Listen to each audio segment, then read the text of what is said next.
kembali di Apa Kabar Indonesia Malam pemirsa. Saya langsung ke Prof. Dwi Korita. Prof, dengan fakta dan juga data yang tadi kita perbincangkan bersama begitu ya, apa bisa dikatakan bahwa wilayah Cisarua, Bandung Barat ini memang sebenarnya tidak layak untuk dibangun permukiman di sana? Itu kan sudah dipetakan, bukan berarti seluruh Cisarua itu tidak layak, enggak. Jadi ada zona-zona di dalam wilayah Cisarua yang tidak layak atau yang rentan, biasanya dikatakan zona merah, itu sudah digambarkan oleh Badan Geologi di mana saja, tapi tidak merata seluruhnya. Biasanya cirinya yang tidak layak itu pada lereng-lereng atau di bantaran sungai. Jadi pada lereng atau di bantaran sungai.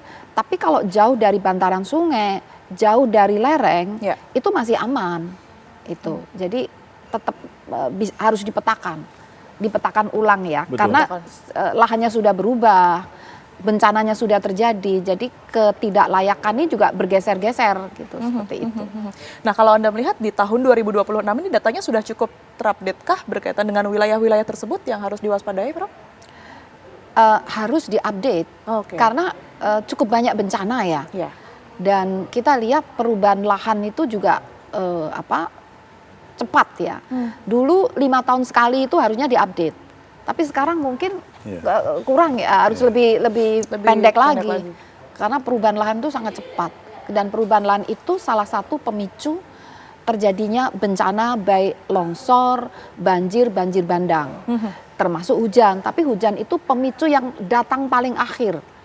Tapi yang awal itu biasanya gangguan-gangguan pada lereng, kondisi pada lereng. Ya, demikian. Saya ke Pak Armi. Pak Armi, sebenarnya ini untuk diketahui masyarakat begitu ya. Betul. Mana yang harus diwaspadai terlebih dahulu antara hujan yang lama, cukup lama begitu ya, dan tapi mungkin tidak terlalu deras, atau sebaliknya hanya sebentar-sebentar terjadi, cuman intensitasnya sangat tinggi begitu. Iya, memang tergantung dari lokasinya. Kalau hujannya pada lereng, suatu lerengan, dan tadi saya menambahkan dari Bu Rita, ternyata memang kita tidak boleh membangun di atas 25% kemiringan. Daerah Cisarua itu sudah 40%. Nah, kita ada bangunan di bawahnya, Prof ya. Nah, akhirnya itu sebaiknya dihindari. Artinya kita mesti mundur lagi. Nah, kalau umpamanya dia di lereng, maka kalau curah hujannya intensitasnya tinggi, dipastikan dia akan cepat sekali potensi banjir kiriman atau longsornya.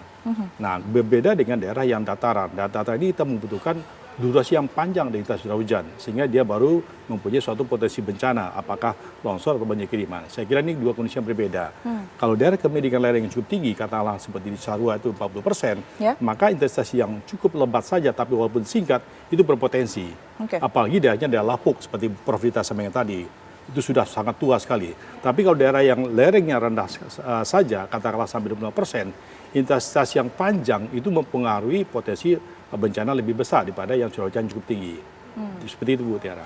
Oke, apa yang perlu diketahui oleh warga yang hingga hari ini barangkali Pak Armi ini masih tinggal di lereng begitu, informasi kebencanaan apa yang perlu mereka pahami? Saya kira tadi sampaikan Bu Rita, biasanya hujan itu biasanya sore dan malam ya, Prof Rita ya. Prof Rita sangat paham ini. Saat enak untuk tidur. Tidur sehingga tiba-tiba, dan sudah ada pengamatan dari masyarakat, ternyata pada sore itu atau pada saat setelah maghrib itu ada suara besar sekali, gemuruh, seperti gitu ya? Gemuruh, seperti kapal yang besar sekali gitu ya. Nah, ini menurut saya tanda alam.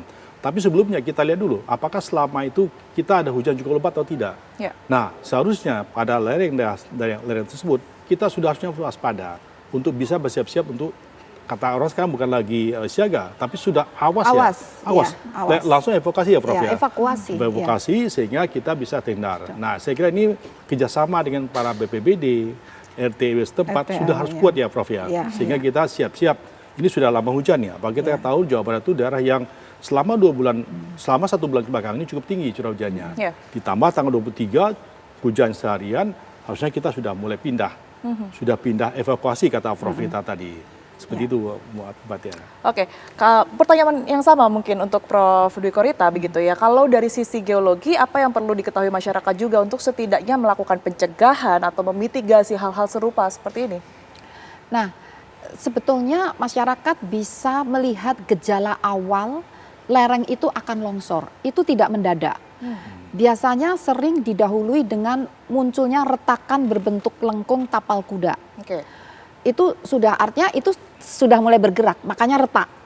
Kemudian pohon-pohon itu tiba-tiba miring, tiang-tiang miring.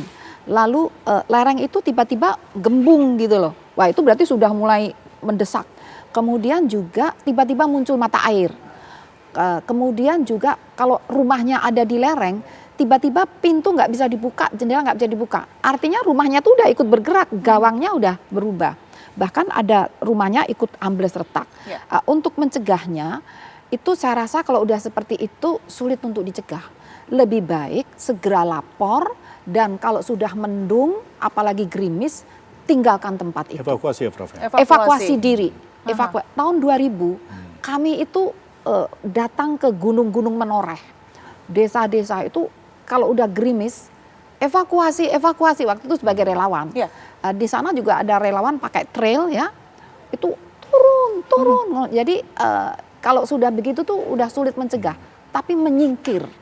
Nah, mencegah itu kalau sudah musim hujannya udah selesai. Karena pernah ada upaya mencegah masih di musim hujan. Mencegahnya tuh mereka membuat drainase, saluran. Jadi nanti kalau hujan biar mengalir. Itu semua yang gotong royong kerja bakti yang membuat drainase terkubur longsor. Ini yang juga di harus Karanganyar. Jadi sebaiknya kalau udah musim hujan ini kita mengalah, kita menyingkir saja. Siapkan jalur evakuasi, siapkan tas siaga bencana. Biasanya itu malam setelah maghrib ya sampai dini hari. Itu kalau sudah ada gerimis lebih baik numpang atau evakuasi di tempat yang jauh dari lereng, yang di dataran rendah. Jadi saat ini sudah awas, jadi kita harus mengalah. Evakuasi diri. Demikian. Peringatan berharga ini juga berlaku untuk tim SAR yang saat ini sedang bekerja di sana tentunya ya. Prof ya. Saya mengarah ke Pak Kabid. Pak Kabid, sejauh mana sebenarnya batasan-batasan dari seluruh tim yang bekerja di sana termasuk tim SAR begitu ya untuk mendekat ke titik-titik yang rawan longsor termasuk mereka yang terus berupaya untuk mencari korban di sana, Pak? Ya, baik, beberapa arahan dari tim Basarnas yang selama ini kami dapatkan di lapangan ya, bahwa kami memang dipimpin oleh Basarnas, kurang lebih ada 1.000 nih, Mbak Tiara, kurang 1.000 dan dari kepolisian sendiri ada 402 dan sudah menurunkan ada 9 kinen juga. Ini cukup membantu untuk menemukan jenazah. Tetapi betul Mbak Tiara, ketika kami mendapatkan informasi dari Katim Basarnas di mana melihat cuaca yang tidak memungkinkan, walaupun dari titik kami persiapan mungkin jam 6, jam 7 siap itu ke lokasi, tapi manakala ada perintah untuk hold dulu untuk tidak lakukan evakuasi, kami ikutin perintah. Dan ini harus kita sepakati dan disepakati sejak awal itu. Nah, tetapi ketika ada memungkinkan untuk terjun, kita turun ke lapangan dan sebagainya. Nah, biasanya menjadi kendala itu nampak sekali ketika yang dilihat adalah posisi di atas ya.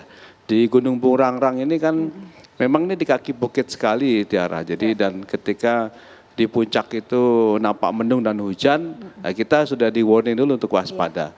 Nanti turunnya kapan silakan. Nah, di sini kita selalu komitmen untuk menjaga tim semua ini juga jangan menjadi korban selanjutnya. Ini yang kita lakukan bersama-sama sehingga alhamdulillah sampai sejauh ini tim evakuasi ini tidak ada kendala. Demikian, terima kasih. Instruksi terakhir yang kemudian diterima Pak, evakuasi dan juga proses pencarian ini nantinya akan dilakukan sampai kapan Pak Kabid? Ya, sejauh ini yang bisa kami dapat informasi dari tim ini adalah kurang lebih 14 hari. Ini hari ke-9, nanti setelah dari 14 hari ini nanti akan ada evaluasi kembali, nanti akan kita duduk bersama tim Basarnas, BNPB dan juga dari Polda.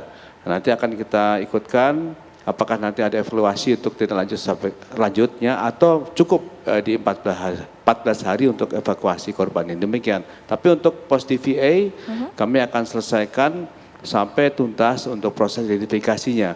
Nah, cuman harapan kami tadi kepada masyarakat, bagi yang sudah melaporkan ke pos kelurahan, yang belum melaporkan ke pos DVA ini kami tunggu demikian Mbak Tiara untuk memudahkan dari beberapa kantong jenazah yang sudah kami terlanjur titipkan ke RSUD kan itu tidak ada pembandingnya. Demikian Mbak Tiara. Oke. Oke, baik. Selain proses pencarian harus terus berjalan, kita juga harus terus memantau ya bagaimana kondisi tim SAR yang bekerja di sana. Saya ke Pak Armi. Pak Armi, apa kalau dari Anda ya secara hidrometeorologi begitu yang harus sekali diwaspadai untuk orang-orang yang ada di sana sekarang? Ya, saya kira saya perlu menyarankan satu hal. Mungkin perlu BMKG Jawa Barat untuk membangun satu stasiun sendiri. Sehingga model kita running khusus untuk dari itu sendiri. Sehingga membantu tim Basarnas atau tim lain dari Pak Kabit tadi untuk menentukan rencana untuk melakukan penyelamatan atau evakuasi sebagainya. Nah, kenapa demikian? Karena pernah kita bikin dulu. Jadi memang ada satu sistem kita bangun, ada AWS kita, kemudian kita running sendiri model kita. Apakah model WRF yang kita running sendiri sehingga kita tahu persis lebih detail ketepatannya. Bisa 1 kilo. 1 kilo kita sudah melihat ada perbedaan curah hujannya. Sehingga membantu kita proses tadi. Prosesnya kapan, jam berapa. Kalau tidak seperti tadi kan. Tiba-tiba tadi Pak Kombes sudah bagus sekali tuh. Jam 6 sudah siap. Karena betul, pagi itu udah paling aman. Paling aman sebenarnya. Tadi pagi itu subuh udah hujan. Hujan. Lebih awal artinya ya? Ternyata juga ada perubahan. Nah, itu yang kita perlukan. Jadi kita perlu ada suatu sistem informasi yang lebih teliti dan lebih tepat untuk daerah itu saja. Tidak secara ada sekitarnya. Sehingga nanti sangat membantu. Jangan sampai tadi Bu Rita menyatakan, ya jangan sampai malah ini mengganggu, malah timbul bencana baru ya Prof ya. Nah, saya kira ini perlu. Saya kira ini setiap bencana mungkin kami menyarankan BMKG daerah masing-masing ada suatu tim gerak cepat membuat suatu sistem informasi khusus dari itu lengkap dengan instrumennya AWS. Dan itu saya kira tidak mudah, tidak sulit. Mungkin hanya waktu sekitar 2 jam setting selesai. Running WRF-nya, begitu ya Prof ya. Betul sekali. Izin menambahkan. Iya, betul sekali. Jadi memang benar. Jadi BMKG itu ada AWS yang portable. Itu selalu dipasang kalau ada bencana begini di lokasi. Karena apa? Untuk mendukung modifikasi cuaca. Jadi kami justru semoga sudah dilakukan ya. Karena cuacanya memang ekstrim dan pencarian itu kan waktunya terbatas. Jadi modifikasi cuaca itu sangat dibutuhkan. Namun tetap harus didukung oleh local station yang ada nih. Jadi biasanya mereka mempunyai portable AWS untuk mendukung itu. Jadi insya Allah mungkin sudah dilakukan. Tapi mungkin perlu digalakkan lagi. Tahun 2022 pada saat gempa Cianjur kami lakukan itu, ITB malah gitu. Kita pasang 3 AWS. Kita khusus membantu BMKG untuk menyempurnakan prediksi curah hujan kita. Karena besarnya daerah itu dan itu memudahkan evakuasi. Saya kira hal sama, saya kira mungkin sudah dibangun juga oleh BMKG sehingga nanti informasi lokal Mbak Tiara, bukan lagi yang sifatnya tuh kabupaten kota. Dan lebih cepat. Lebih cepat. Dan ada mobil radar. Sekarang ada mobil radar juga. Mobil radar lagi, lebih baik lagi. Mobil radar, ada stasiun AWS portable. Dibantu oleh alat dari BMKG tentunya yang bisa langsung ke lokasi. Baik, tapi tadi Prof Dwi Korita juga sempat menyebutkan bahwa adanya modifikasi cuaca salah satu yang bisa dilakukan begitu ya, termasuk informasinya juga sudah dilakukan.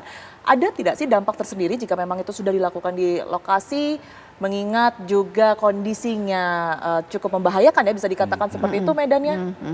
Jadi kalau modifikasi cuaca itu dilakukan sedini mungkin. Biasanya kami instruksikan mulai saat awan baru muncul pagi, kan biasanya ngumpulnya tuh kalau udah sore ya, itu jangan sampai terjadi perkumpulan awan. Jadi mulai pagi itu udah disemai, diturunkan di laut ya, sehingga tidak akan membumbung tinggi. Nah, jadi fungsinya adalah mengurangi, bukan menghilangkan hujan, tapi mengurangi. Nah, ini setahu saya modifikasi cuaca itu juga dilakukan, tapi seberapa intensnya ini kita perlu cek lagi itu. Baik, terakhir mungkin untuk Pak Kabit, apa Pak himbauan yang bisa disampaikan untuk warga terdampak di sana atau barangkali keluarga dari warga yang terdampak berkaitan juga dengan data-data misalnya? Baik, terima kasih Tiara. Jadi sesuai yang saya sampaikan tadi, harapan kita bagi yang sudah melaporkan di pos kelurahan Pasilangu juga melaporkan juga ke DVA. Kami di sini ada kurang lebih 108 yang sudah melaporkan dan kami sudah melakukan proses antemortem di sini untuk pencarian data-data pembanding. Dan saya harapkan bagi yang belum bisa segera mendatangi pos antemortem dan DVA ini ada di Puskesmas Pasilangu.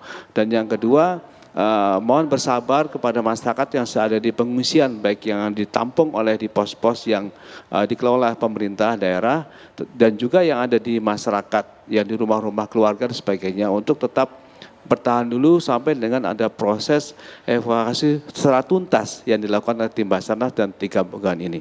Mungkin itu himbauan dari kami, dan kami tetap mendoakan semua tim ini bisa berjalan dengan baik, dan kita menyampaikan empati yang sedalamnya untuk para korban. Demikian Mbak Tiara. Siap. Baik, terima kasih atas informasi yang diberikan Kombes Pol Hendra, Kabid Humas Polda Jawa Barat, kemudian juga Pak Armi serta Prof. Dwi Korita. Sama-sama. Atas waktunya tentu kita harapkan apa yang kita perbincangkan ini bisa menjadi rekomendasi untuk kedepannya bisa menjadi pencegahan begitu ya, bencana serupa terjadi lagi tentunya. Terima kasih Terima sekali kasih lagi. Mbak Tiara, Pak. Dan Sama-sama. pemirsa, Kasih, apa Prof. kabar Indonesia Malam masih akan kembali ke hadapan Anda usai jeda berikut ini. Tetaplah bersama kami.